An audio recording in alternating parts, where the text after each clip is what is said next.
Good morning. Morning. चलिए आज अपन start करते हैं। प्रैक्टिकल अपन आज शुरू करवाएंगे, है ना। ऐसा थ्योरी हो गया था पिछले उसमें।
सर लास्ट टाइम हमारी पूरी थ्योरी हो गई थी। आर स्क्वायर वगैरह समझ लिया था ना अपने, R M H R square elevation का। कुछ एक चीजें हैं वो इसके बाद बताऊंगा मैं। पहले कर लें अपन ग्राफ वगैरह जो बनते हैं इसमें, है ना, उसका इंटरप्रिटेशन ठीक है वो रह जाएगा। वो रह गया है अपना उधर।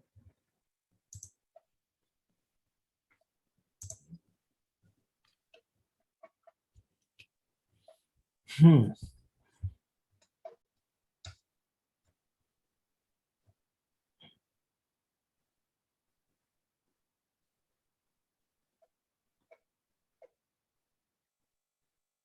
देखिए, एक लोन डेटा सेट है अपने पास, लोन्स डेटा सेट।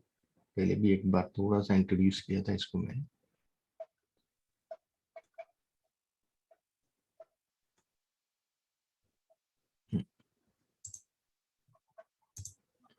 ये डेटा सेट है जिसको मैंने एलडी ऑब्जेक्ट नेम के से लिया हुआ है। यहाँ पर 2500 ऑब्जर्वेशन है और 15 वेरिएबल्स हैं, इसमें 15 वेरिएबल्स हैं हमारे पास। पहले डेटा को समझेंगे। आईडी है amount requested for loan, amount funded by investor, interest rate, loan length, loan purpose, डेब्ट to income ratio, state, home ownership, monthly income, इको रेंट। ये एक प्रकार से सिबिल स्कोर जैसा है ना। ओपन क्रेडिट लाइंस, कितने क्रेडिट कार्ड या दूसरे लोन हैं वो। Revolving credit balance, inquiries in last 6 months, employment length मतलब करंट जो एम्प्लॉय वहाँ कितना समय हो गया ईयर्स के हिसाब से। ठीक है।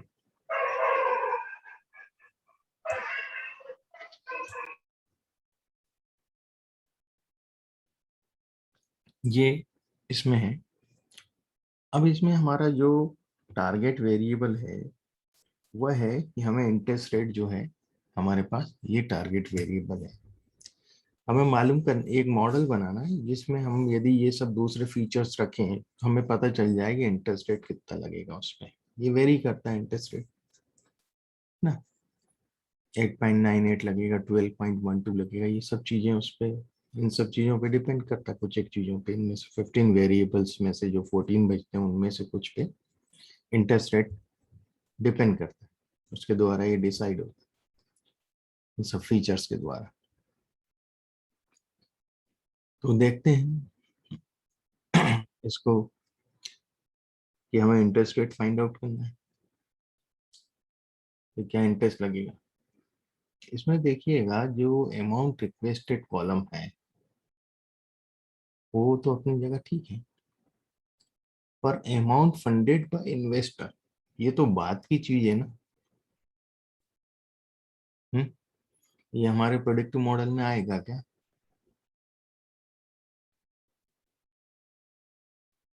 बताइए। सर में प्रेडिक्ट क्या करना है, इंटरेस्ट रेट। क्या? इंटरेस्ट रेट फाइंड आउट करना है, वो हमारा टारगेट वेरिएबल है कि भाई कोई अप्लाई कर रहा है तो उस पर इंटरेस्ट रेट क्या लगेगा। ठीक है। और आपका क्वेश्चन क्या था?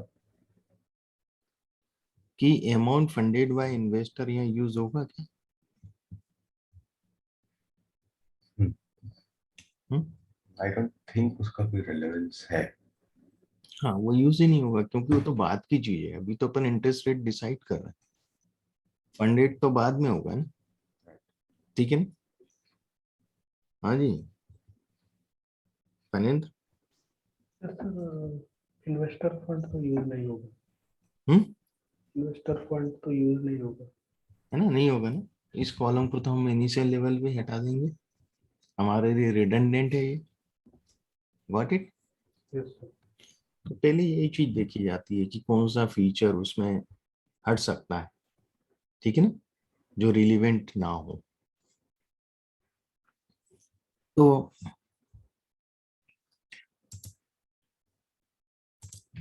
अब स्ट्रक्चर देखते हैं। स्ट्रक्चर देखेंगे तो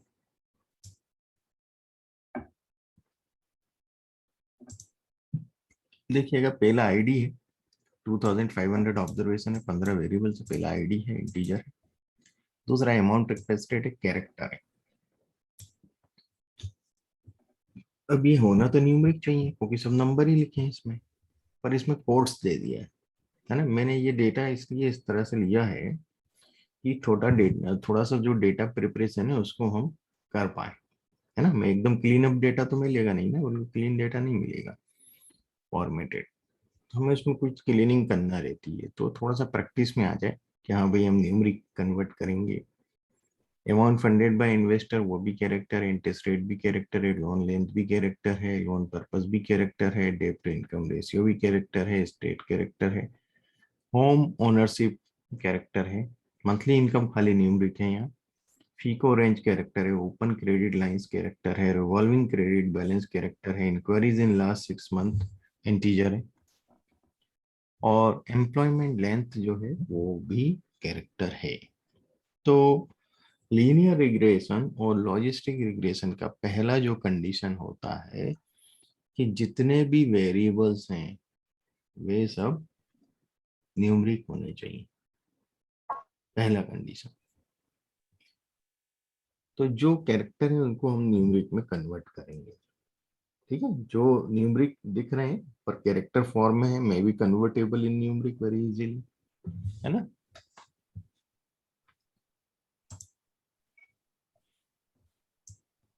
तो सबसे पहला तो मैं अमाउंट फंडेड बाय इन्वेस्टर तो रिमूव करूंगा, मैंने 2 बार लिख दिया, उसको कोई मतलब नहीं, एक ही बार रहता हूँ,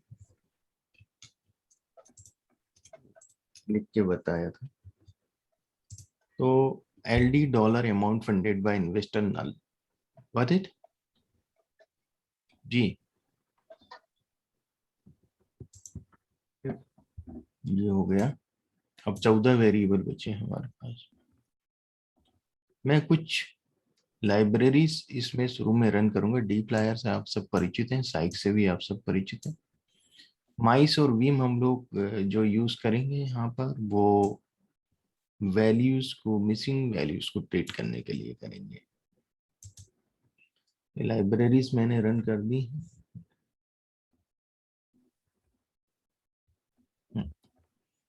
अब स्ट्रक्चरिंग करूंगा, डेटा रेंगलिंग जिसको हम बोलते हैं। तो आप देखिएगा कि यहाँ फिर में विम लाइब्रेरी किस लिए यूज होती है। है? लाइन 24 पे विम। हाँ, बताऊंगा इसका उपयोग। अच्छा, और माइस भी नहीं बताया आपने? माइस भी नहीं बताया। ठीक। अभी डीप्लायर हम लोग यूज कर रहे हैं और साइक यूज करेंगे मेन। तो डीप्लायर में आप जानते हैं कि हम लोग म्यूटेट कर रहे हैं नया कॉलम। अब म्यूटेट हम उसी कॉलम जो इंटरेस्ट रेट है, उसको हम उसी नाम से म्यूटेट कर रहे हैं, उसमें कुछ चेंज कर रहे हैं। तो एस डॉट न्यूमरिक कर रहा हूँ, जी सब कर रहा हूँ पहले। तो परसेंट हटाना है मुझे वहां से। परसेंट दिख रहा है इंटरेस्ट रेट, ये परसेंट साइन हटा। परसेंट साइन हटाने के लिए जी सब कर रहा हूँ, परसेंट की जगह कुछ भी नहीं चाहिए मुझे। और डेटा है इंटरेस्ट रेट, और वापस उसको ये करने के बाद वो कोट्स में ही मिले, वो कैरेक्टर में ही मिलेगा मुझे। उसको एस डॉट न्यूमरिक करके और इंटरेस्ट रेट में ही सेव कर रहा हूँ। Got it? एनी डाउट है? बताइए। परसेंटेज को अपने हटा रहा हूँ। हटा दिए। जी जी सर। सब फंक्शन पढ़ा था सबसे शुरू में। Yes sir. कोट्स में मैं इसमें स्पेस भी नहीं दूंगा तो हट ही जाएगा ना, उसकी जगह कुछ भी नहीं रहेगा परसेंट की जगह। Got it? Yes sir. दूसरा, डेट टू इनकम रेशियो में भी परसेंट का साइन है, वो हटा दिया मैंने, उसको भी भी कर लिया। ओपन क्रेडिट लाइंस, तो वो तो सिंपल है, खाली उसको कोट्स में कर रखा है कैरेक्टर को ना, न्यूमेरिक। उसको एस डॉट न्यूमरिक कर लूंगा, बाकी के मैंने सब एस डॉट न्यूमरिक कर लिया। ठीक है, जो हो सकते थे। What it? देखिएगा, बता देता। इंटरेस्ट रेट में तो परसेंट साइन हटाने के बाद एस डॉट न्यूमरिक किया, इसमें भी परसेंट साइन हटाने के बाद एस डॉट न्यूमरिक किया, है ना। ये दो हो गए। अब ओपन क्रेडिट लाइंस देखिए, मैं दिखाता हूँ आपको। ओपन क्रेडिट लाइंस, तो ये तो खाली हम लोग कोट्स हटा दे तो न्यूमरिक हो जाएगा। एस डॉट न्यूमरिक कर दिया। अमाउंट रिक्वेस्टेड आप देखेंगे शुरू में, एस डॉट न्यूमरिक कर दिया। रिवॉल्विंग क्रेडिट बैलेंस, ये भी हमने कर दिया। What it? हाँ जी, यस सर। मैंने ये किया। जब मैं स्ट्रक्चर आपको वापस दिलाता हूँ, ये वॉर नहीं है, उससे कोई घबराने की जरूरत नहीं है।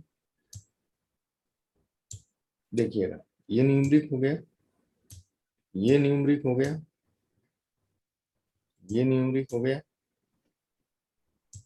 Open credit lines, revolving balance हो गए इतने न्यूमरिक। Yes sir.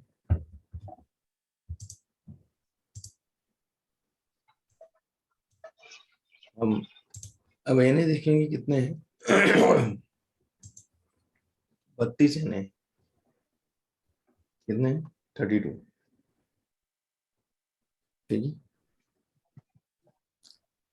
अब एने को यदि आप ट्रीटमेंट देना चाहते हैं, हम्म,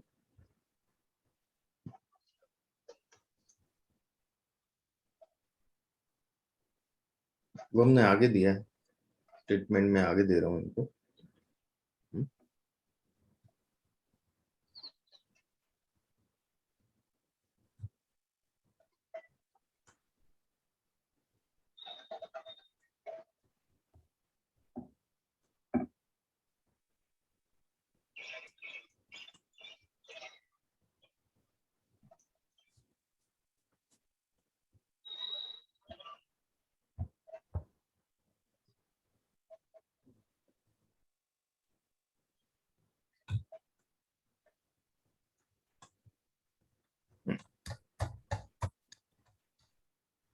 ये करा दिया।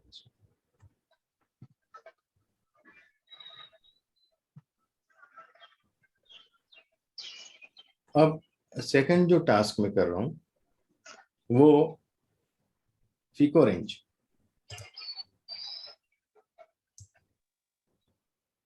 ये फीको रेंज दिख रहा है आपको, इसमें बीच में हाइफन। जब इस तरह का क्लास इंटरवल डेटा आता है तो हम मिड वैल्यू निकालते हैं, एवरेज लेते हैं इसका। क्या बोलते हैं? हम इसका एवरेज लेंगे, L1 L2 अलग करेंगे, लोअर लिमिट अपर लिमिट। तो म्यूटेट F1 में ले रहा हूँ लोअर लिमिट के लिए, एस डॉट नहीं सब स्ट्रिंग फंक्शन उपयोग कर रहा हूँ। 1 से 3 तक की जो स्ट्रिंग है फीको रेंज में, वो मैं F1 में रख रहा हूँ, और 5 से 7 तक की स्ट्रिंग में F2 में रख रहा हूँ। हाइफन 4 नंबर का है तो वो हटा दिया है। फिर उसको फीको के नाम से नया कॉलम बना रहा हूँ, जो कि इन दोनों का एवरेज ले रहा हूँ, F1 plus F2 divided by 2 या मल्टीप्लाइड बाई 0.5। Got it? समझ लें इस सिंटैक्स को। इतना करने के बाद अब मेरे लिए फीको कॉलम, फीको डॉट रेंज किसी काम का नहीं, F1 भी किसी काम का नहीं, F2 भी किसी काम का नहीं। मेरे लिए फीको जो है वही यूज करना है आगे मुझे।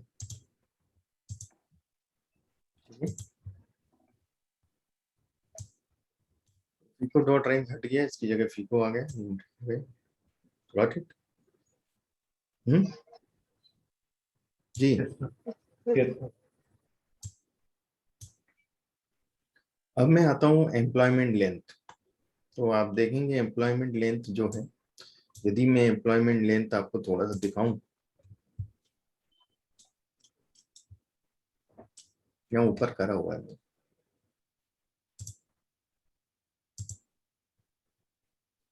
ये employment length less than 1 year, 2 years, 5 years, 9 years. तो मुझे ये सब ईयर्स वगैरह हटाना है पीछे से, ठीक है। यहाँ लेस देन का साइन भी हटाना है, ईयर्स भी हटाना है, यहाँ प्लस ईयर्स हटाना है, ठीक है। Any doubt? हाँ जी। No, sir. तो ये कैसे हटाऊंगा? देखते हैं। मैं एक नया कॉलम नेम दे रहा हूँ EL, एम्प्लॉयमेंट लेंथ को नया कॉलम नेम दूंगा EL। थोड़ा उसको शॉर्ट कर दिया, कंडीशन लगा रहा हूँ इफ एल्स सब स्ट्रिंग एम्प्लॉयमेंट लेंथ 1 and 2, मतलब पहले के 2 लेटर 10 है तो वो 10 हो जाए, ठीक है। किसमें? Employment length. समझिएगा इस पॉइंट को थोड़ा सा। पहले के 2 लेटर यदि 10 है तो बाकी को उससे कोई मतलब नहीं है। यदि 2 शुरू के 10 है तो उसकी जगह 10 लिख देगा, बाकी कुछ भी लिखा सब हटा देगा। Got it? समझ रहे? सब स्ट्रिंग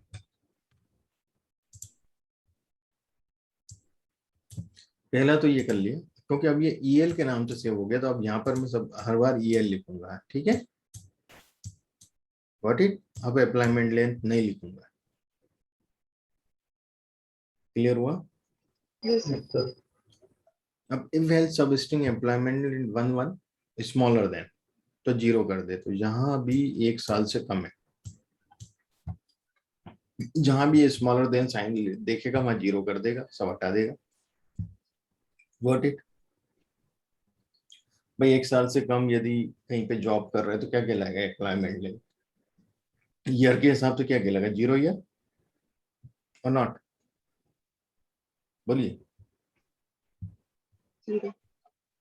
जहां भी स्मॉलर देन देखेगा वहां 0 कर देगा, ठीक है।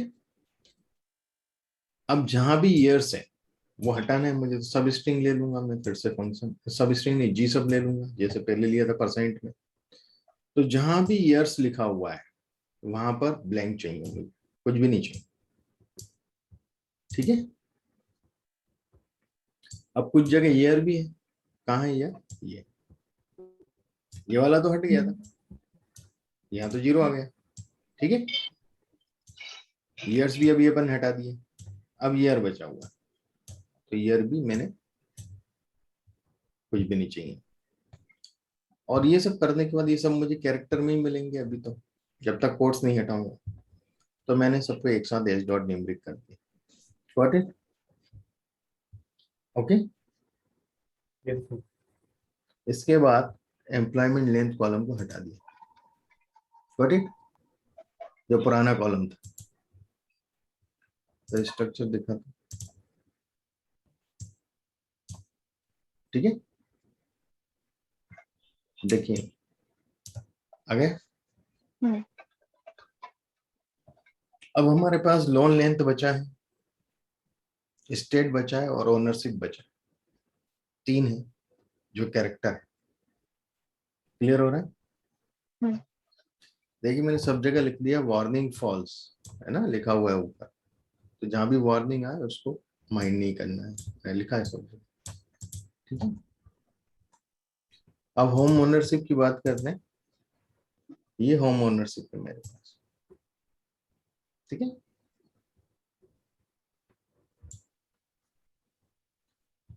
Mortgage, none, other, ownership, rent, ये है। तो होम ओनरशिप में मैं डमी वेरिएबल लूँ। डमी वेरिएबल मैक्सिमम n-1 जितनी कैटेगरी थी उससे एक कम होता है, ठीक है। तो मैं यहाँ रेंट ले रहा हूँ, ओनरशिप ले रहा हूँ और मॉर्गेज ले रहा हूँ, और नन और अदर को मैं बेस कैटेगरी में डाल दे रहा हूँ। Got it? अंडरस्टैंड? तो तीन कैटेगरी के तीन मतलब ये जो तीन डमी वेरिएबल बना रहा हूँ मैं, 5 कैटेगरी थी, 2 को मैंने बेस में डाल दिया और 3 को मैंने डमी वेरिएबल 0 और 1 के फॉर्म में आ जाएंगे। तो पहला डमी वेरिएबल मैंने HW_rent के नाम से बनाया है, s.numeric। s.numeric जहां भी रेंट होगा होम ओनरशिप में जहां भी रेंट होगा, देखिएगा, जहां भी रेंट होगा उसका वो कॉलम बन जाएगा, है ना, वो रेंट में 1 हो जाएगा, बाकी 0 हो जाएंगे। ऐसे ही जहां मॉर्गेज होगा एक कॉलम बन जाएगा HW_mortgage और एक ये, और फिर होम ओनरशिप हटा दूंगा मैं, है ना। देखिएगा जहां पर नहीं है रेंट वहां 0 0 होगा, जहां भी रेंट है वहां 1 आ गए। क्लियर हो गया ये चीज? Yes sir. ये हमने कैरेक्टर था, इसको हमने डमी वेरिएबल में बदल दिया। अब लोन पर्पस, ये भी कैरेक्टर है कन्वर्ट। तो यदि हम इसका पहले टेबल देखें या यूनिक देख सकते हैं, है ना। टेबल देखते हैं जनरल। तो यहाँ बहुत सारी कैटेगरी है, 1 2 3 4 5 6 7 8 9 10 कैटेगरी। आपके ऊपर है कि आप 9 डमी वेरिएबल चाहते हैं या उससे कम चाहते हैं, है ना। मैक्सिमम आप 9 बना सकते हैं, 10 है तो यहाँ मैं जो ले रहा हूँ बहुत कम ले रहा हूँ अपने हिसाब से। ज्यादातर आप देखेंगे credit card consolidating credit card वाले हैं 444 लोग, है ना, लोन पर्पस क्रेडिट कार्ड चाहिए। और 1307 भी जो मैक्सिमम में है, 130 डेब्ट कंसोलिडेशन के लिए है ना। और अदर देखेंगे आप, इसमें 200 है। Got it? बाकी जो है 200 से कम है, तो 200 से कम वाले मैंने सब बेस कैटेगरी में डाल दिए, ठीक है। अंडरस्टैंड? Yes. Got it? मैंने 3 ही लिए डमी वेरिएबल। Any doubt?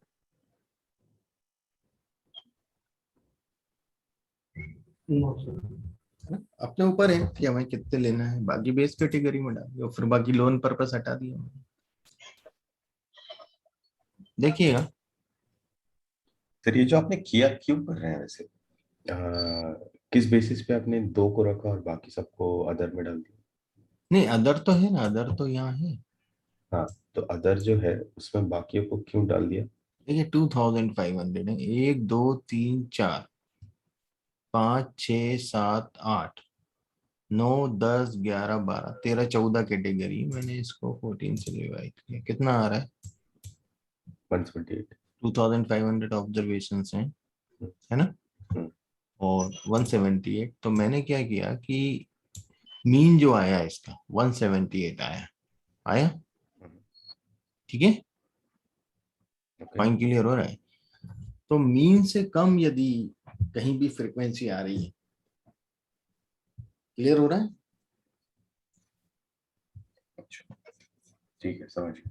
तो वो मेरे सोचा कि यार मीन से कम है तो हम क्यों इसको कंसीडर करें कैटेगरी में, मीन से ज्यादा उनको ले लेते हैं। तो आप देखिए 200 के बाद सीधे 152 है home improvement, clear,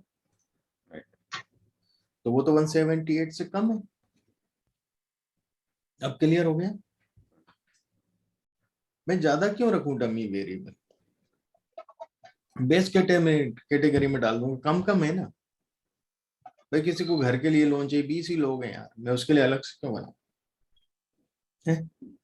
base category, other category में एक प्रकार का अदर कैटेगरी, यहाँ तो अदर नाम से भी दे दिया है इन्होंने, वो अलग है। और बेस का मतलब भी होता है कि अलावा, इसके अलावा जो ऊपर लिए उसके अलावा, मैं चाहूं तो अदर भी नहीं लूं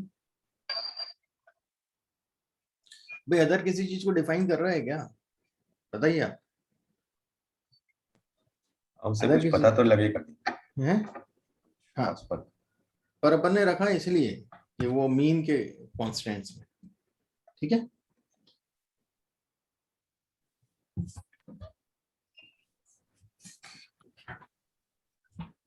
अदर को कंसीडर कर लिया है, बाकी हाउस वगैरह वो आएगा तो वो बेस कैटेगरी में चला जाएगा, ठीक है, व्हाट इट। Okay sir.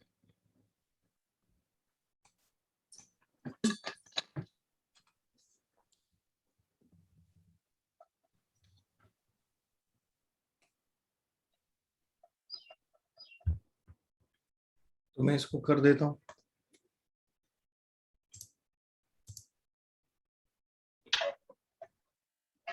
अब हम एक बार और स्ट्रक्चर को देख लें।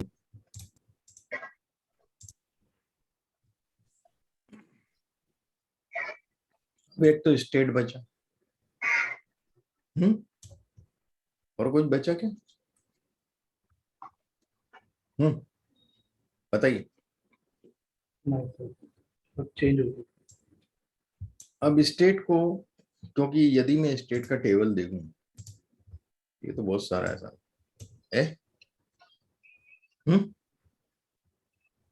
बहुत सारे,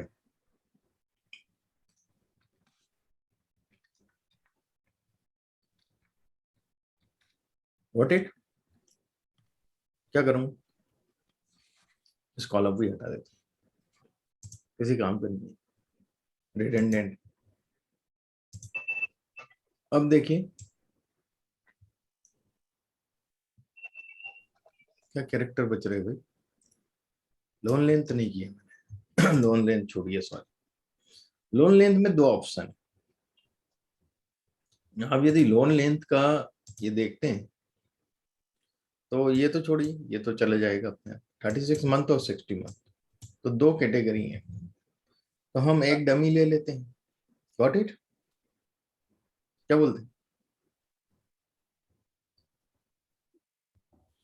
लोन लेंथ अंडरस्कोर 36 ले लेता हूँ, और लोन लेंथ जो 60 मंथ है उसको मैं डमी में, मतलब बेस कैटेगरी में डाल देता हूँ, क्लियर हुआ, क्या बोलते हैं।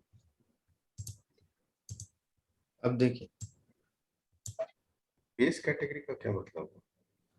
क्या होता है कि यदि आप बेस कैटेगरी नहीं रखते हैं लीनियर रिग्रेशन में, तो आपने कभी कुछ और चीज डाली, कोई नई कैटेगरी आ गई, समझ रहे पॉइंट को, हम्म, वो कहाँ जाएगी, मॉडल लेने से ही मना कर देगा कि नहीं। यदि आप पूरे डमी वेरिएबल लेते हैं और आप बेस कैटेगरी का कंसेप्ट ना हो इसमें एल्गोरिथम में, तो वो जितने के डमी वेरिएबल उसी हिसाब से लेगा कि नहीं लेगा, हम्म, बताइए, right, बाकी क्या करेगा वो, मना कर देगा कि नहीं, हम्म, इसलिए बेस कैटेगरी का कंसेप्ट रखा जाता है इसमें, गॉट इट, कि उसके अलावा कुछ आप डाल रहे हो, जैसे 60 महीना है, किसी ने माना कि भैया साहब मुझे तो 5 साल के लिए नहीं चाहिए, मुझे 4 साल के लिए चाहिए, 48 मंथ, वो कहाँ जाएगा, भाई आपके इस डेटा के अंदर 36 महीने और 60 महीने ही है, 3 साल और 5 साल।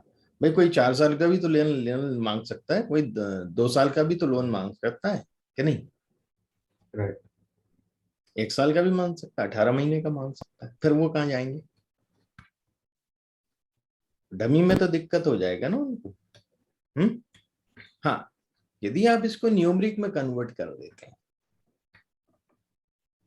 तो कोई दिक्कत नहीं, मंथ हटा दो, 36 और 60।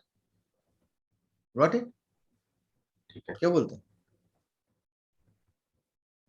फिर न्यूमरिक है, फिर वो 18 डाले या 12 डाले या 6 महीने डाले तो वो तो लेगा ही न्यूमरिक के हिसाब से, कोई दिक्कत ही नहीं, डमी वेरिएबल है ही नहीं। समझ रहे? तब समझ में तो आ रहा है। आई थिंक थोड़ा सा आप ये लॉजिक 36 कब क्या कर महीने रहे हैं को वो समझना पड़ेगा। 36 महीने को खाली 36 भी कर सकते हो तो न्यूमरिक ही रहेगा वो। और वैसा मंथ हमने हटा क्यों नहीं दिया किया? आपने जी सब फंक्शन से। क्लियर हो रहा है? हमने इसको सर वैसा क्यों नहीं किया कि जस्ट नंबर इसलिए ऑफ नहीं मंथ रख किया दिया? कि यहाँ 2 कैटेगरी हैं खाली और इसमें गैप है, कंटिन्यूअस नहीं है। कंटिन्यूअस है क्या ये वेरिएबल? कैटेगरी के लिए। है ना, कंटिन्यूअस नहीं है, कंटिन्यूअस नहीं है इसलिए मैंने नहीं किया। हाँ, यदि यहाँ बहुत सारे नंबर होते, 6 महीने भी होता, 12 महीने भी होते, 18 महीने भी होते, है ना, ओके। ऐसे बहुत सारे होते तो मैं इसको न्यूमरिक में ही कन्वर्ट करता। क्लियर हो गया?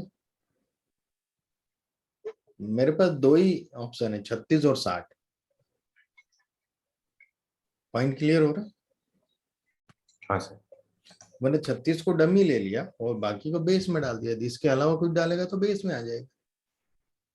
अब कंसेप्ट क्लियर हो गया कि नहीं हुआ? अब देखिए सब अपने न्यूमरिक या इंटीजर हो गए भाई? क्या बोलते हैं?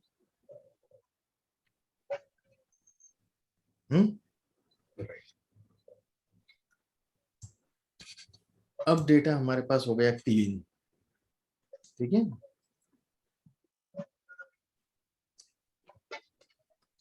अब क्या होता है कि ये जो जनरल क्लीनिंग है वो तो हमने पार्टीशन के पहले कर ली। अब हम डेटा का पार्टीशन करेंगे ट्रेनिंग और टेस्टिंग में। इसमें ट्रेन डेटा और टेस्ट डेटा। ठीक है, मैं चाहूंगा कि जो आज कर रहा हूँ वही पार्टीशन मुझे कल भी मिले, परसों भी मैं इस डेटा पे काम कर लूँ, सेम पार्टीशन आए मेरे हाथ में। तो मैं सेट शीट लगाऊंगा और एस नाम से मैं एक वेरिएबल बना रहा हूँ, वेक्टर बना रहा हूँ, sample 1:n row L D का 70% इसमें आ जाएगा। तो देखिए पहले इसको रन करता हूँ। तो ये एक वेक्टर बना है, यदि मैं आपको दिखाऊं, ये ऑब्जर्वेशन है खाली 975 ऑब्जर्वेशन इसने सिलेक्ट किया, 710 रो सिलेक्ट करी, 416 रो रैंडमली इसने रो ले ली, कितनी? 70%, 2500 की, जो कि बहुत सारी है। ठीक है, क्लियर?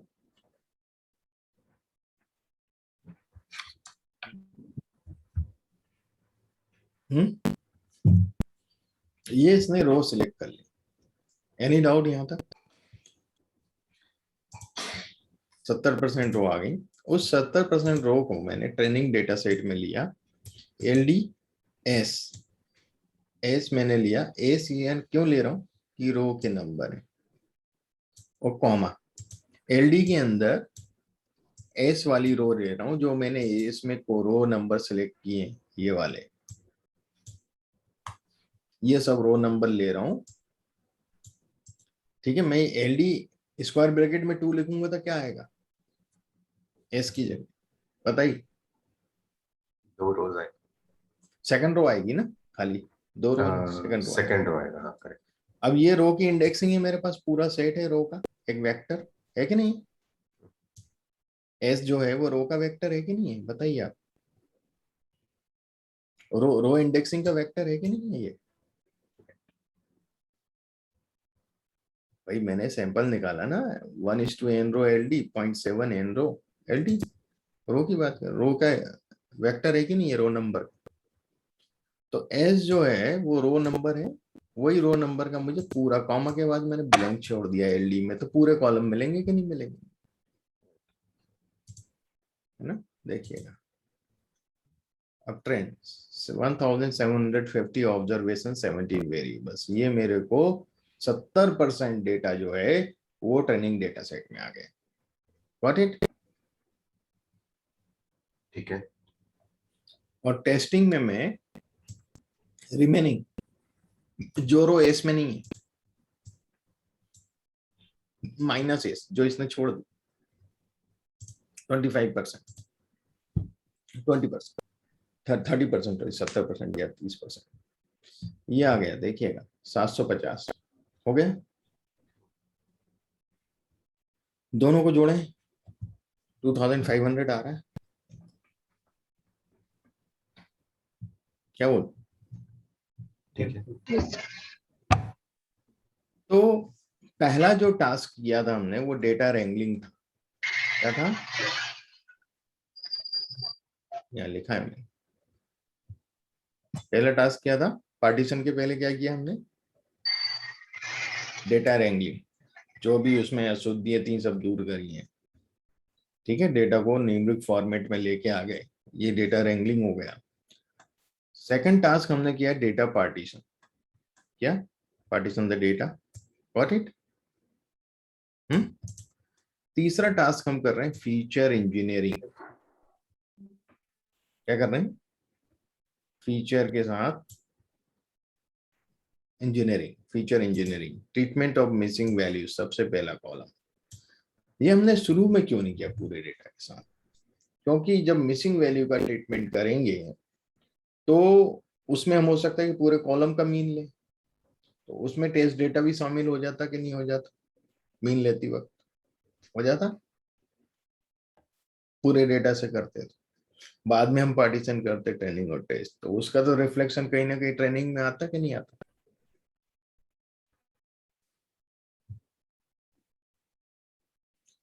सबसे पहले मैं मिसिंग वैल्यू देख रहा हूँ कितनी है, 82 मिसिंग वैल्यूज। अब मैं यहां फंक्शन ले रहा हूं, एक फंक्शन बनाया sum is dot N X length X into 100, proportion ले रहा हूं मैं, आपको बताऊंगा ये। मैं यदि ये देखो, ये फंक्शन बना, अभी तो कुछ इसमें रखा नहीं है, खाली फंक्शन बना है, तो function X sum is dot N X divide by length of X into 100, मैं परसेंटेज में देखना चाहता हूँ कितना परसेंट किस कॉलम में, कहाँ कितना परसेंट आपका मिसिंग वैल्यू है हर कॉलम। तो ट्रेंड डेटा सेट में 2 यानी कॉलम, ये अप्लाई फंक्शन मैंने बताया था आपको पहले, और पी मेरा फंक्शन है, अपन मीन मोड मीडियन लेते थे यहाँ कुछ भी, तो देखिएगा ये बताएगा कि कहाँ पर कितना परसेंट मिसिंग वैल्यू है। आईडी में 0.05% है, अमाउंट रिक्वेस्ट स्टेट में 17%, 0.717%, 0.17%। जो आप देखेंगे कि 0.17 सब पॉइंट में ही है ऑलमोस्ट, यहाँ है ईएल में 3.37 है ना परसेंट। तो ये सब मिसिंग वैल्यूज हैं, कहाँ कहाँ कितनी है। होम लोन में कोई, इसमें तो बाइनरी बन रही है, तो इसमें तो होना नहीं है, पीको में भी नहीं होना है।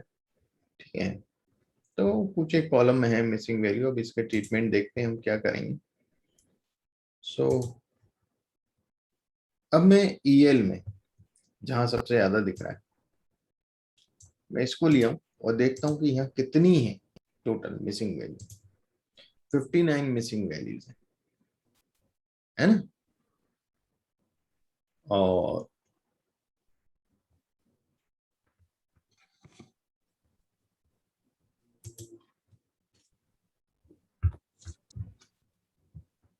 सर लाइन 116 एक बार फिर से बताइए।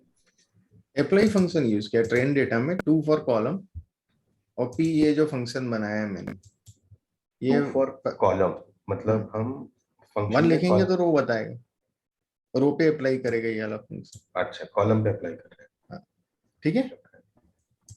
मैं इसको रन करता हूँ। ये देखिएगा, ये जो md डॉट पैटर्न है, मैं आपको बताता हूँ,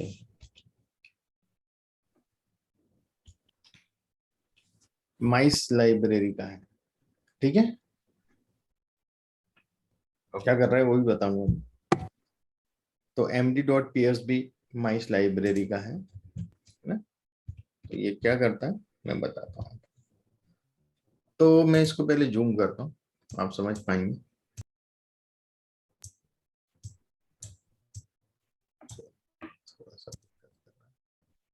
क्लियर। अब यहाँ देखिएगा, इंटरेस्ट रेट है और ये सब कॉलम के नेम है ना, बहुत सारा कॉलम है हमारे पास। तो ये बता रहा है कि कहाँ कितना है। तो इसमें रोज क्या है? हम्म, रोज का क्या मतलब? ये बता रहा है 1673 इधर है, 59 इधर है ना। तो 0111 फिर 1 दे रहा है यहाँ पे, ये क्यों दे रहा है मैं देखता हूँ इसमें।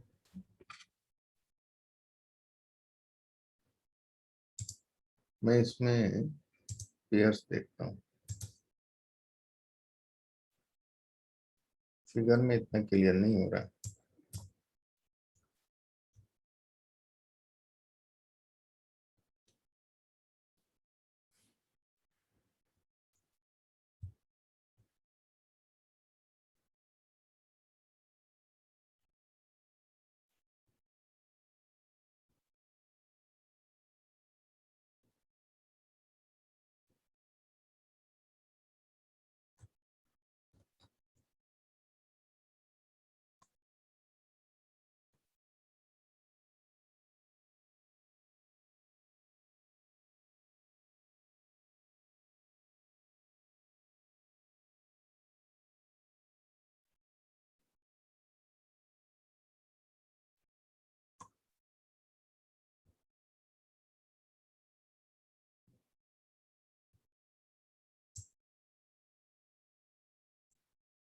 आईडी में एक हमारा मिसिंग है, ठीक है। अमाउंट रिक्वेस्टेड में आपके काफी मिसिंग, 4 मिसिंग है। 1750 है, 1746 है।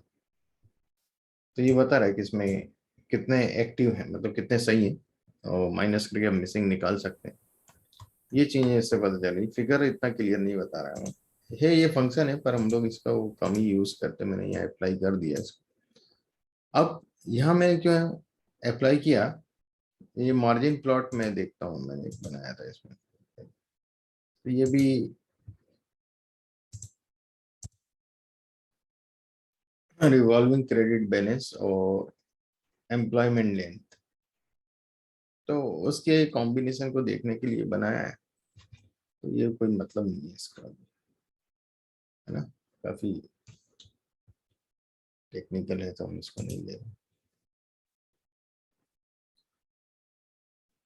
अब क्या होता है कि जो आप मिसिंग वैल्यूज हैं, जब हम इम्प्यूट फंक्शन यूज करते हैं, देखिएगा, इम्प्यूट नहीं, माइस फंक्शन यूज कर रहे हैं ट्रेन डेटा में। पहला तो आईडी है, कॉलम 2 से 10 कॉलम तक मैं ले रहा हूँ, है ना। 2 से 10 कॉलम ले रहा हूँ। M3 इसको यदि समझे तो इसका पूरा अपन को माइस का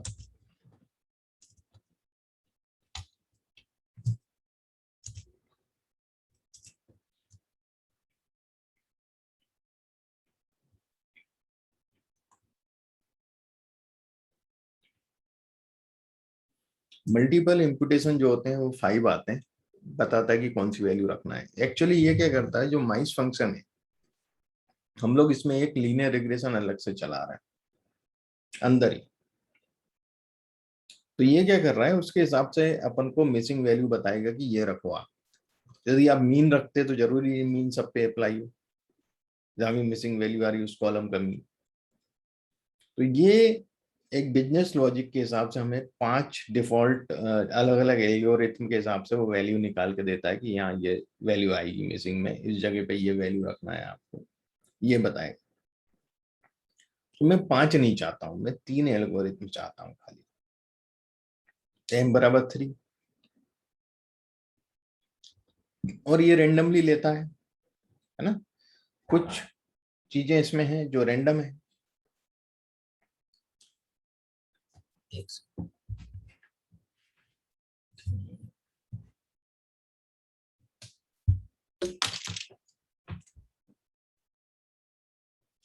हाँ यार,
बाकी ये पूरा काम कर देता है। और मैं ये इटरेशन लिए हैं इसने अलग अलग, है ना। ये करा है इसने फर्स्ट स्टेशन, फिर ये इटरेशन लिए हैं अलग अलग तीनों के हिसाब से। और प्रिंट में इसको करवाता हूँ।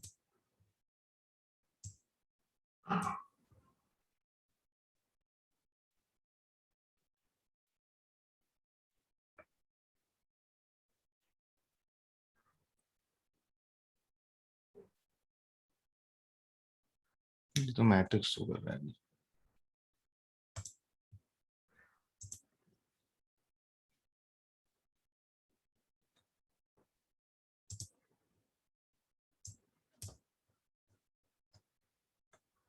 ये देखिएगा 3 एल्गोरिथम के हिसाब से बता रहा है कि मैं खाली ईएल में देख रहा हूँ, एम्प्लॉयमेंट लेंथ में।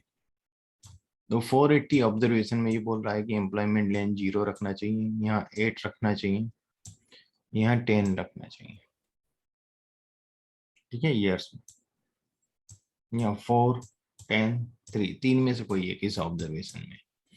तो इसको हम लोग फिर चेक करते हैं कि कौन सा करीब बता रहा है, रेंडमली कुछ एक ऑब्जर्वेशंस। तो जैसे मैंने 480 चेक कर रहा हूँ ट्रेंड में, तो 480 में जो एम्प्लॉयमेंट लेंथ है,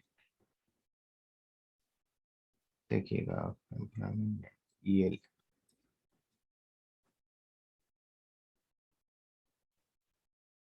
ये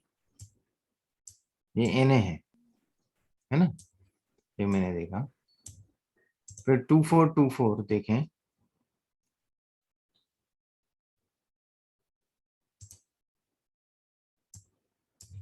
ये एनए है ना, तो वहां के लिए वैल्यू बता रहा है। तो इसके बाद यदि मैं समरी देखता हूँ, तो समरी वही 5.6 पॉइंट समरी आएगी। ये दिया हुआ 59 एनएस है, ये सब इंक्लूड एनएस जो बता रहा है। अब जो न्यू डेटा है,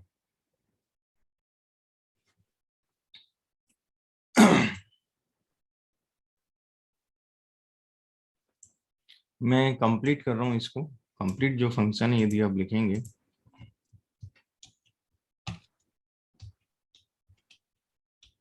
ये भी माइस का है।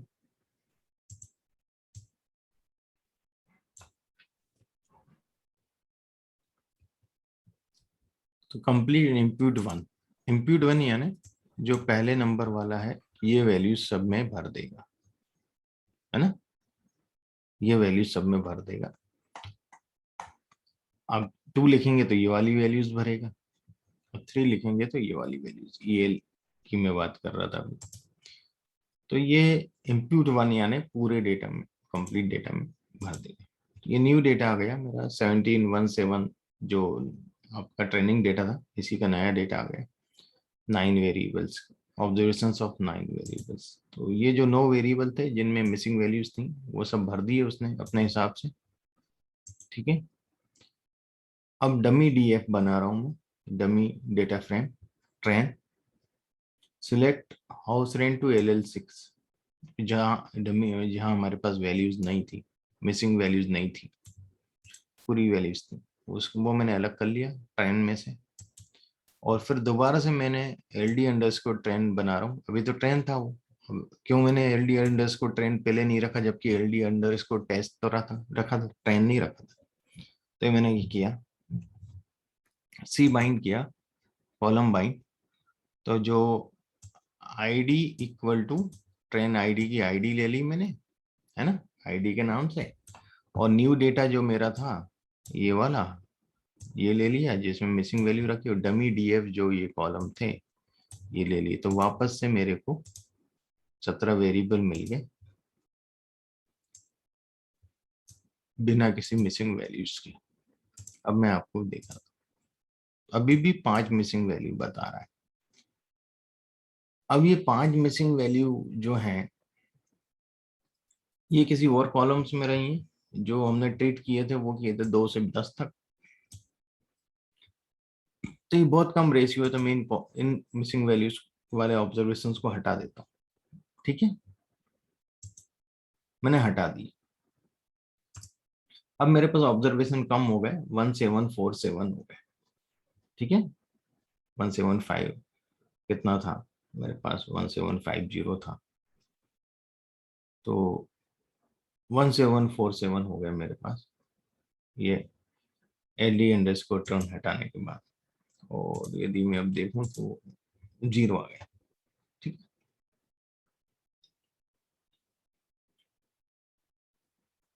अब ये तो बात हो गई हमारे मिसिंग वैल्यू का ट्रीटमेंट हमने किया इसके अंदर।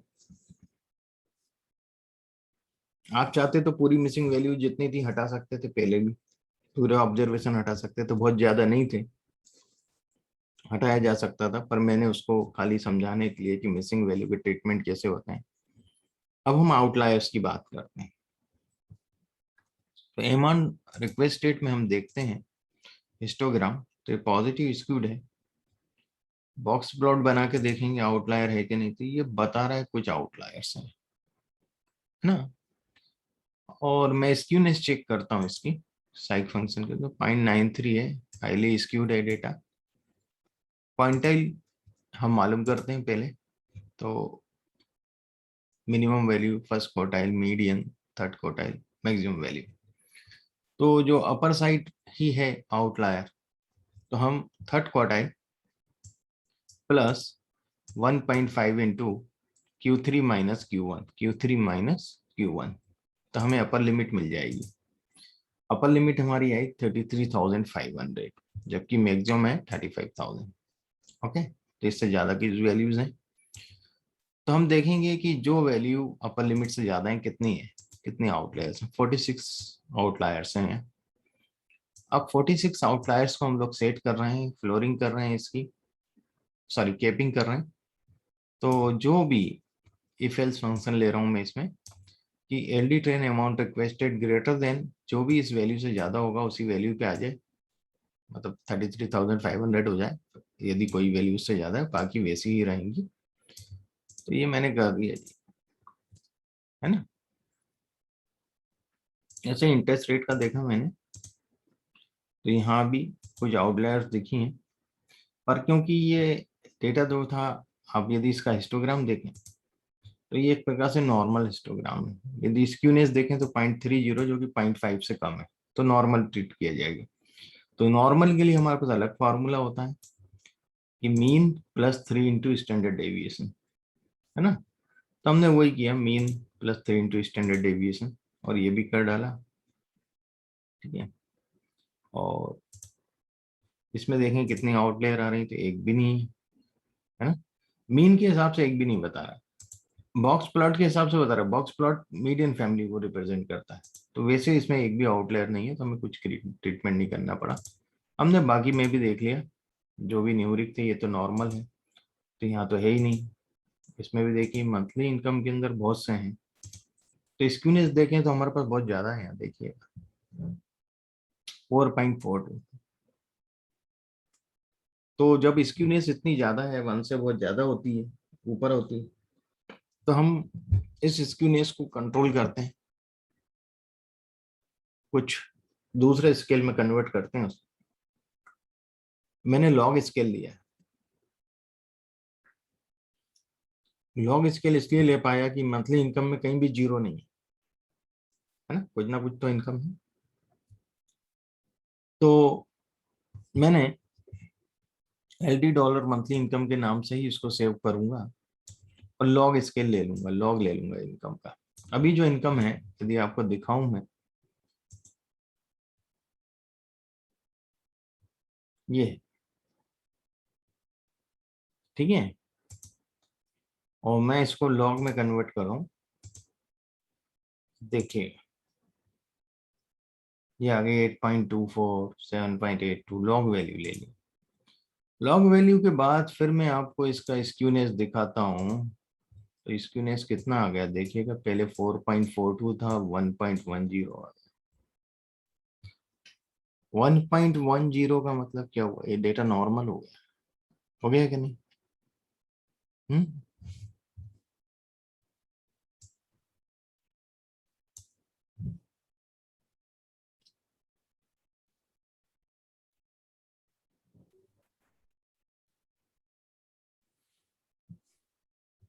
अब नॉर्मल हो गया। यदि मैं इसका हिस्टोग्राम दिखाऊंगा तो आपको नॉर्मल हिस्टोग्राम दिखेगा, दिख रहा है? नॉर्मल है तो हम मीन वाला फॉर्मूला यूज करेंगे आउटलेयर को सॉर्ट आउट करने के लिए। तो आउटलेयर हमारा आ रहा है इसका मंथली इनकम का 10.07, और मैक्सिमम देखें तो 11.02 है, तो कुछ आउटलायर तो है, ठीक है। और लोअर साइड भी देखता हूं मैं, तो लोअर साइड हमारा जो आ रहा है 6.92, मिनिमम वैल्यू 6.37 आ रही, जहां भी है दोनों तरफ आउटलायर्स। तो दोनों आउटलायर्स के हमने ट्रीटमेंट दी। अब देखते हैं, अब 0-0 हो गए, बाद में चेक किया ट्रीटमेंट देने का, आउटलायर खत्म हो गया। अब हम बात करते हैं हिस्टोग्राम इसका, क्रेडिट बैलेंस का। तो यहाँ तो आउटलायर्स हैं, स्क्यूनेस देखते हैं तो 5.54 है। तो यहाँ पर मैं लॉग फंक्शन नहीं लगा सकता। क्यों नहीं लगा सकता हूँ? तो उसका कारण है, यदि मैं इसकी समरी देखूं,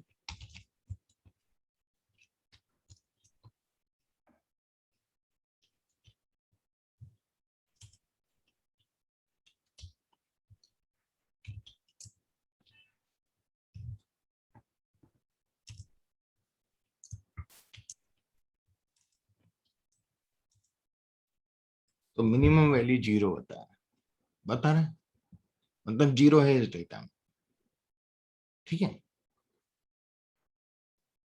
तो 0 है तो लॉग फंक्शन नहीं लग सकता, तो मैं क्यूब रूट फंक्शन लगा।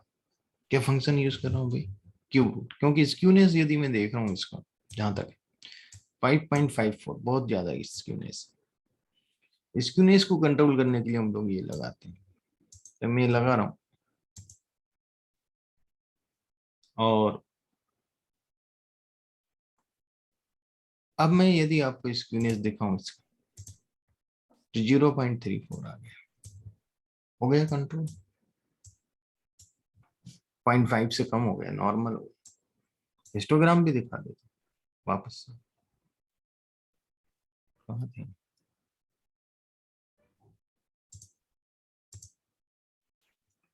वो बॉक्स प्लॉट भी देख सकते हैं दोबारा से। ये नॉर्मल के हिसाब से नहीं रहता है, स्क्यूट के हिसाब, वो उसके हिसाब से रहता है, मीडियम फैमिली के हिसाब से, इसलिए दिखा रहा है, हालांकि अब है नहीं आउटलायर्स। वो नॉर्मल रेट है। तो ये मैं चेक करता हूँ, ये क्यों नहीं चला। अच्छा ये रहे, चलाया नहीं मैंने यूएलसी कंट्रोल पे, ठीक है ना। अब देखें तो 19 बता रहा है बीबी ज्यादा, तो ये दूसरा भी चला दूंगा, अब 0 हो गया। और अब मैं यदि हिस्टोग्राम बनाऊं, ये हो गया बॉक्स प्लॉट, ये हो गया, ठीक है, नॉर्मलाइज हो गया। अब फीको रेंज, हाँ स्क्यूड है, पॉजिटिव स्क्यूड, क्विंटाइल लूंगा मीडियन फैमिली से करके, और इसको हटा के ये आ गया स्क्यूनेस फीको का। यदि दोबारा से देख रहा हूँ,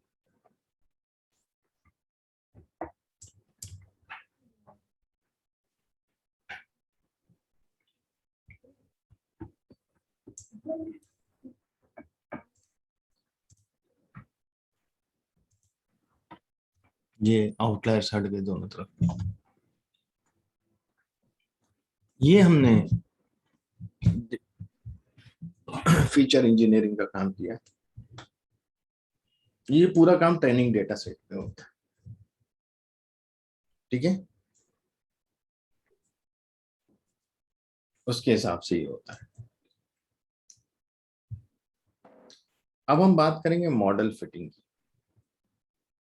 अब मॉडल बनाएंगे, मॉडल फिट करेंगे, लीनियर रिग्रेशन मॉडल बना रहा हूं, LM फंक्शन आएगा, इंटरेस्ट रेट मेरा टारगेट वेरिएबल है, टिल्डा डॉट यानी उसके अलावा जो वेरिएबल है वो सब इंडिपेंडेंट वेरिएबल हो जाएंगे। पर आईडी मुझे लेना नहीं है, तो मैं इसके बाद कॉमा वगैरह लगाए माइनस आईडी लिख दूंगा, तो आईडी को छोड़ के बाकी वेरिएबल इंडिपेंडेंट हो जाएंगे, इंटरेस्ट रेट डिपेंडेंट हो जाएगा, डेटा LD ट्रेन, ये आ गया।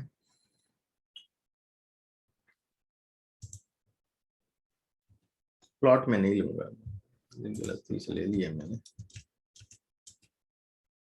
बताऊंगा आपको बाद में प्लॉट के बारे में, पहले समरी देखें।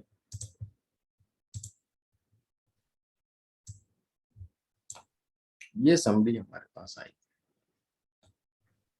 ये रेसिडुअल से, रेसिडुअल्स में आपको बता चुका हूं, एरर की बात कर रहे हैं, ठीक है। ये minimum value, first quartile, median, third quartile, maximum residual का। ये जो एस्टिमेट्स हैं, ये β0 है, ये β1 है, ये β2 है, β3 है, β4 है, β5 है ना। ये हर एक वेरिएबल का बीटा है, कोएफिशिएंट है। यहाँ आप देखेंगे पी वैल्यू पे आएंगे सीधे, जहां भी एस्ट्रिक है मतलब वो तो सिग्निफिकेंट इम्पैक्ट डाल रहे हैं इंटरेस्ट रेट पे, और जहां एस्ट्रिक नहीं है वो सिग्निफिकेंट इम्पैक्ट नहीं डाल रहे हैं। What it understand.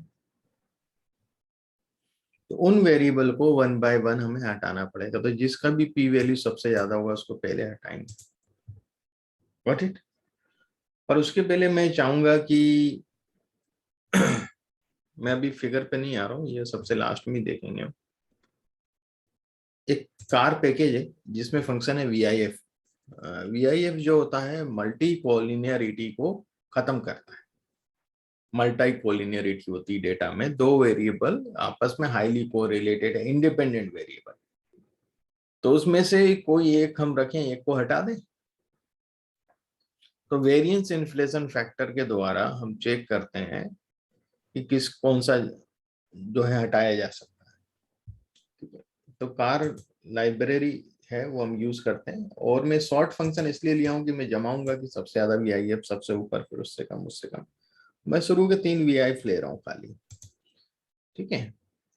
Variance inflation factor और फिट मॉडल पे चलाएंगे, डिक्रीजिंग ट्रू कर रहा हूँ मैं, घटते मतलब मुझे डिसेंडिंग ऑर्डर में चाहिए। तो सबसे ज्यादा VIF जो आ रहा है वेरिएंस इन्फ्लेशन फैक्टर, वो 147.68 आ रहा है हाउस रेंट का, मॉर्गेज का, सॉरी। तो मैं इसको पहले रिमूव करूंगा, खाली एक ही को, हालांकि 3 का है। हमेशा जो VIF है 5 से ऊपर जितने होंगे सबको हटाना है। अब 5 से ऊपर तो बहुत सारे होंगे, एक एक एक करके हटाएंगे, है ना, सबको एक साथ नहीं हटाएंगे क्योंकि इनके सबका एग्रीगेट इम्पैक्ट होता है। ठीक है, कुछ नहीं कर रहा हूँ मैं, जो था यहाँ पे इसी को कॉपी पेस्ट किया और इसमें और ये जो इसको यहाँ से कॉपी करके और यहाँ माइनस साइन लगा के लिख दिया, कोई काम नहीं, है ना।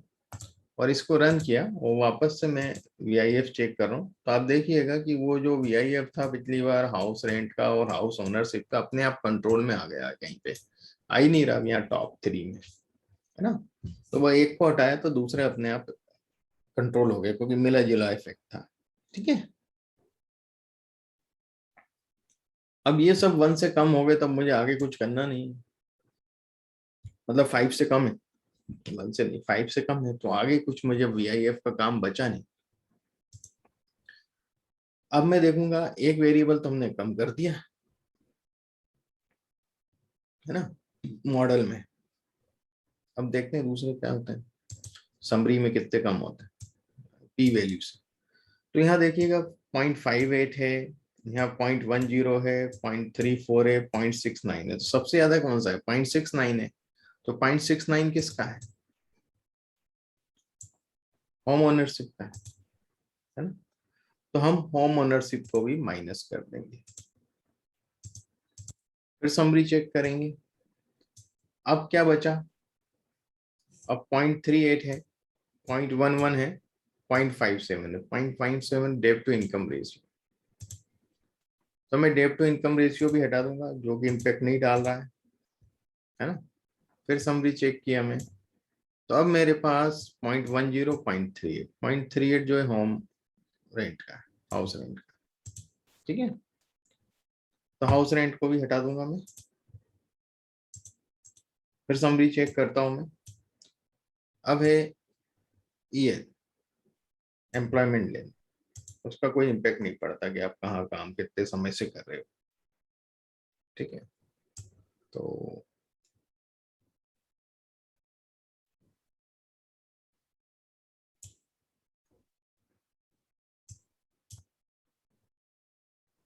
EL भी आप हटा देंगे, है ना,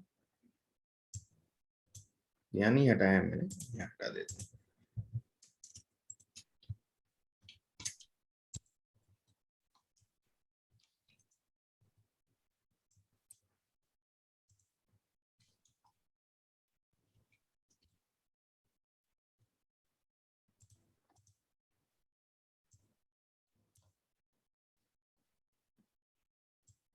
ये अदर आ गए, LP डेब्ट कंसोलिडेशन, है ना, इसको भी हटाएंगे।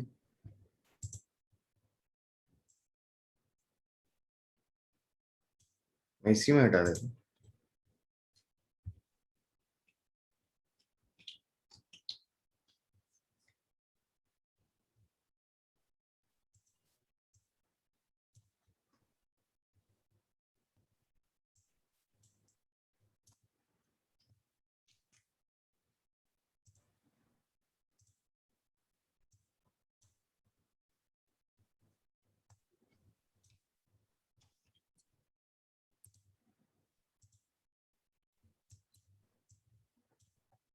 अब सब कंट्रोल में, डॉट है चलेगा, 0.5 से थोड़ा सा ज्यादा है पर ज्यादा इफेक्ट नहीं डाल रहा है, मतलब ऐसा नहीं कि बहुत ही कम इफेक्ट डाल रहा है, ठीक ठाक। तो हम पॉइंट को, डॉट्स को कंसीडर करते हैं हमेशा। ठीक है, तो ये सब हमारे पास हो गए। तब हमारे पास कितने वेरिएबल बचे, तो ये तो इंटरसेप्ट है, 1 2 3 4 5 6 7 8 9, 9 वेरिएबल हमारे पास बचे, जबकि से कितने 17, 17 में एक हमारा हो गया था टारगेट वेरिएबल, तो बचे 16, 16 में से खाली 9 वेरिएबल है जो इस मॉडल को बना रहा है। अब यहाँ को दूसरी स्टैटिस्टिक्स देखें तो रेसिडुअल स्टैंडर्ड एरर जो है RES वो कितना है, 1.985 है ना, 1737 डिग्री ऑफ फ्रीडम पे। R² जो है वो 0.77 है, ठीक है, 0.05 0.5 से ज्यादा है। एडजस्टमेंट R² भी ठीक है, 0.76। F स्टेटिस्टिक्स जो है P value less than 2.2 into 2E-16 है, तो 0.05 से बहुत ही कम है, मतलब सिग्निफिकेंट है, मॉडल अच्छा है। यदि पी वैल्यू हमारी 0.05 से कम होती है तो पूरे मॉडल को शो करता है स्टैटिस्टिक्स, तो ये अच्छा है, मॉडल अच्छे मॉडल में माना जाएगा, गुड फिट है। अब हम आते हैं प्रिडिक्ट करते, मॉडल तो बना लिया, अब इस मॉडल को ट्रेन डेटा से ही प्रिडिक्ट करके देखेंगे कि भाई मॉडल हमें क्या प्रेडिक्शन दे रहा है। Interest rate, actual interest rate तो हमें मालूम है ट्रेनिंग डेटा पे, मॉडल क्या प्रेडिक्ट कर रहा है ये देखना है। तो इसमें फंक्शन यूज होता है प्रेडिक्ट फंक्शन, मॉडल पे होता है, मॉडल फिट के नाम से सेव किया हमने। न्यू डेटा, कौन सा डेटा आप पे आप चेक उसको प्रेडिक्ट करवाना चाह रहे हो तो वो लिख देंगे। ये मैंने आउटपुट ले लिया प्रेडिक्ट अंडरस्कोर ट्रेन के नाम से, ये एक वेक्टर बनेगा, है ना।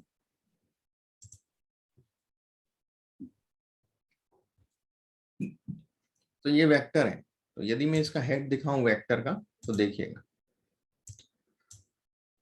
जो 975 नंबर का पहला ऑब्जर्वेशन है हमारे पास ट्रेनिंग डेटा में, वो 12.28 इंटरेस्ट रेट बता रहा है, सेकंड वाले का 16.10। ये मेरा प्रेडिक्शन आ रहा है। मैं एक्चुअल में भी देखना चाहूंगा कि क्या इंटरेस्ट रेट है एक्चुअल में। एक्चुअल में मेरे पास ये साहब ये इंटरेस्ट रेट है, तो इसमें डिफरेंस देखिएगा, ये मेरा वाई केप है और ये मेरा वाई है। कंसेप्ट क्लियर हुआ? वाई माइनस वाई केप करते हैं कि अपन नहीं, तो वाई और वाई केप दोनों बता रहा है। ऊपर मैंने वाई केप लिखा है, नीचे वाई लिखा हुआ है जो कि एक्चुअल है। तो देखिएगा यहाँ पे था 16.10 पर हमारा मॉडल बोल रहा है, हाँ नहीं, यहाँ 17.77 था, हमारा मॉडल बोलता है 16.10 होना चाहिए। यहाँ 15.81 है, हमारा मॉडल बोलता है नहीं 15.28 होना चाहिए। यहाँ 10.65 हमारा मॉडल बोल रहा है नहीं यार इधर 11.77 होना चाहिए। तो ये प्रेडिक्शन और एक्चुअल का डिफरेंस है, आपको दिखाया। और भी मैं कुछ चीजें यहाँ पे आपको करके बताता हूँ कि ggplot2 में ले रहा हूँ और एक प्लॉट बना रहा हूँ। तो ये प्लॉट मैंने काय का बनाया, एक इंटरेस्ट रेट लिया एक्चुअल जो है और प्रेडिक्टेड इंटरेस्ट रेट जो मेरा अभी दोनों आए उनका मैं बना रहा हूँ, स्कैटर प्लॉट बनाया है। आप डायरेक्ट भी प्लॉट बना सकते थे बेसिक आर से, है ना। तो आप देखेंगे कि जो इंटरेस्ट रेट है एक्चुअल में बढ़ रहा है तो मेरा प्रेडिक्टेड भी बढ़ रहा है ना। ऐसा नहीं है कि एक्चुअल में बढ़ रहा है और मेरा मॉडल बोल रहा है कि नहीं यार घट रहा है, सेम डायरेक्शन में। तो मॉडल की एक हमें ऑथेंटिसिटी पता चलती है कि हाँ मॉडल की एक्यूरेसी ठीक ठाक है, ठीक है। अब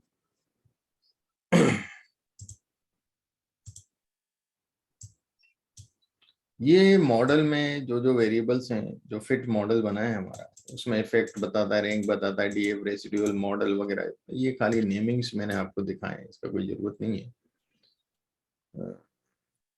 अब हमें एजम्पशन जो है हमारे, जो ग्राफ की मैं बात कर रहा था वो आज मैं नहीं बताऊंगा, नेक्स्ट सेशन में लूंगा, बहुत ज्यादा हो जाएगा। क्योंकि अब हम देखेंगे कि जो एजम्पशन है इस मॉडल में फॉलो हो रहे हैं या नहीं हो रहे, लीनियर रिग्रेशन के। तो 4 प्लॉट के थ्रू हम इसको समझते हैं, ठीक है। और इसको ट्यूनिंग करेंगे, मॉडल को थोड़ा सा ट्यून करेंगे, थोड़ा और अच्छा करने की कोशिश करेंगे, ठीक है। और फिर इसको, ये तो अभी ट्रेनिंग पे हुआ, अभी हमने इवेल्युएट नहीं किया मॉडल को, है ना। मॉडल जो मेन इवेल्युएशन होता है वो टेस्ट डेटा के साथ होता है, ठीक है। तो वो हम नेक्स्ट सेशन में देखेंगे कि मॉडल कैसे इवेल्युएट हो देगा, ठीक है। तो ये 2 चीजें बची, एक तो पूरे ग्राफ बताना है आपको, दूसरे कि मॉडल का इवोल्यूशन देखना है, ठीक है। ये 2 चीजें हमारी बचती हैं जो हम कल करेंगे, ठीक है।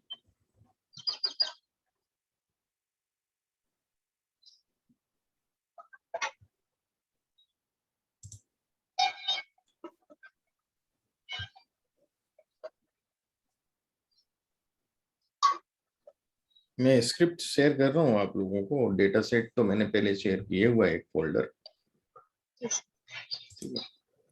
कल पीपीटी शेयर कर दिया था मैंने? नहीं किया था। वीडियो तो शेयर किए थे मैंने। वीडियो तो शेयर कर, हैं? वीडियो शेयर हो गया। हाँ वीडियो शेयर हो गए थे, पीपीटी करा के नहीं, लीनियर रिग्रेशन का वो देख लेता हूँ।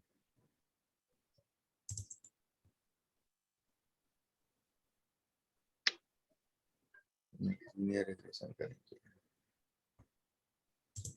देता हूँ।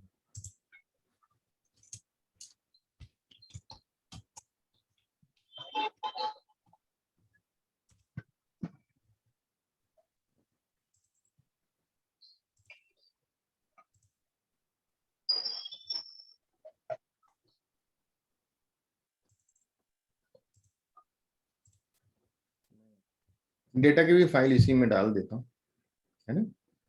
आप कहाँ ढूंढेंगे उसको?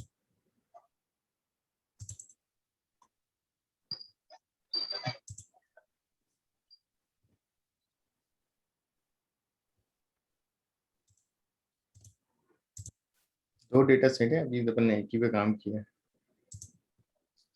दोनों डेटा सेट डाल दिए, लीनियर रिग्रेशन के नाम से नया फोल्डर बना दिया है मैंने। उसमें पीडीएफ है, स्क्रिप्ट फाइल है, और दो डेटा सेट्स हैं, एक लॉन्च डेटा सेट है, एक online news popularity data set है। तो अपन बाद में इसके बाद होगा वो।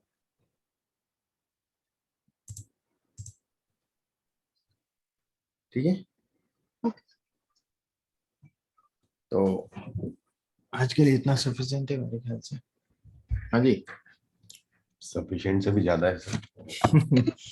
थोड़ा स्क्रिप्ट रन करके देखना पड़ेगा, है ना? आप लोगों को परसों जो भी डाउट्स होंगे स्क्रिप्ट में आप लोग पूछिएगा, ठीक है? एक बार आप रन करके देखिए, इसलिए मैंने स्क्रिप्ट दे दिया आपको कि भाई क्या सिंटेक्स लिखे हैं, क्यों लिखे हैं, है ना? उसको समझने की, सिंटेक्स को समझने की कोशिश करिएगा, ठीक है? Okay sir. थैंक यू क्या होता है कि कई जगह हम लोग जब एनालिसिस करने जाते हैं तो कुछ चीजें हम लोग जरूरी नहीं है आर से ही शुरू करना है या इस तरीके से ही शुरू करते हैं। कुछ चीजें हम लोग एक्सेल पे देखते हैं पहले, मॉडलिंग के पहले, क्योंकि उनका ईआरपी भी नहीं होता नई इंडस्ट्री में हमारे हिसाब से। तो वीबीए के थ्रू हम लोग कुछ प्रोग्रामिंग बनाते हैं, है ना? विजुअल बेसिक एप्लीकेशन, उसमें वो डेटा एंट्री करवाते हैं उनसे, रियल टाइम डेटा डेली जो हो रहा है, और उसमें हम अपने हिसाब से पैरामीटर सेट करते हैं, क्योंकि जो ईआरपी होगा उसमें पैरामीटर कहाँ सेट होंगे, क्या होंगे, तो वो बड़ी दिक्कत करते हैं ईआरपी वाले। अरे साहब हमारा ये डिस्टर्ब हो जाएगा और वो डिस्टर्ब हो जाएगा। तो हम लोग पैरेलल वीबीए चला के और उस डेटा को कलेक्ट करवाते हैं अपने अकॉर्डिंग। बाद में फिर उस पर डिस्क्रिप्टिव करके और मशीन लर्निंग और इन चीज़ों पे आते हैं, है ना? कई बार सिमुलेशन भी करना पड़ता है, कि ऑपरेशन मैनेजमेंट में बहुत ज़्यादा यूज होता है मैन्युफैक्चरिंग लाइन में। क्योंकि सिमुलेशन के द्वारा हम प्रोडक्शन को तो नहीं रोक सकते ना, हम सिमुलेशन करते हैं डमी एनवायरनमेंट में उस चीज़ को करके। तो बहुत से अलग अलग चीज़ें रहती हैं, it's not a easy task कि हाँ भाई हर जगह अलग होता है ना? प्रैक्टिकल बहुत चेंज हो जाती हैं चीज़ें। चलिए आज के लिए इतना काफी है। ओके।